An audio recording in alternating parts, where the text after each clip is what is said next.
Hi, Claire Mockridge here. I've got my handy dandy pelvis and I'm going to be talking to you about the glutes role, so your butt cheeks role in fixing pelvic floor dysfunction and also kind of decreasing those really niggly symptoms of back pain, pelvic pain, and of course period pain as well. Okay, I'm just going to run through a couple of anatomical kind of points here.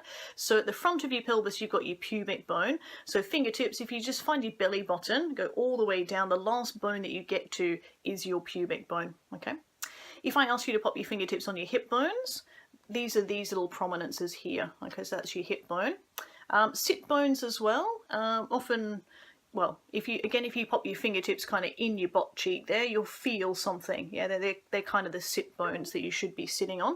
And at the back of the pelvis, this is where the magic happens, if I'm honest. This is the sacrum here. So again, two fingers, if you pop them sort of just above your butt crack, yeah, you'll feel sort of like an indentation, a slight kind of flat, it's actually a diamond shaped bone, the sacrum, and it's basically where the spine kind of meets or joins onto the pelvis. Okay, the sacrum does actually form quite a role, I suppose, really, in fixing or not fixing pelvic floor dysfunction.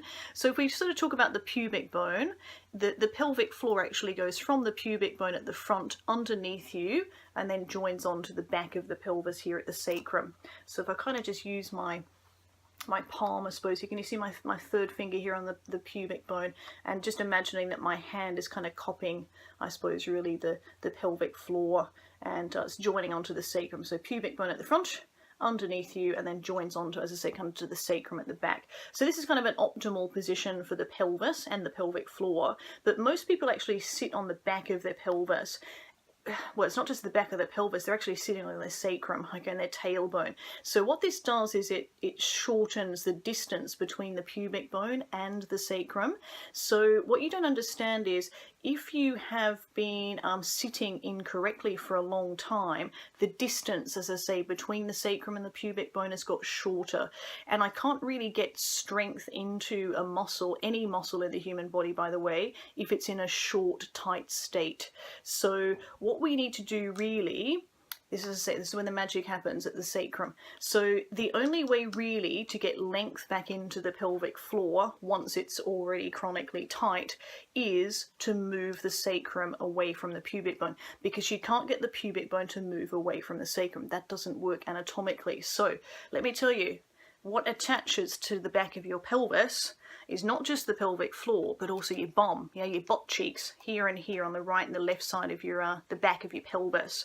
So anytime that you contract or use your bum, okay, so whenever you feel your bum working, what actually happens is the glutes actually pull on that sacrum and they actually move the sacrum away from the pubic bone. So when you do exercises like squats or lunges, or you walk uphill or you walk upstairs and you feel your glutes work, then that's good news for your pelvic floor, because it's basically pulling the sacrum back and actually lengthening the pelvic floor.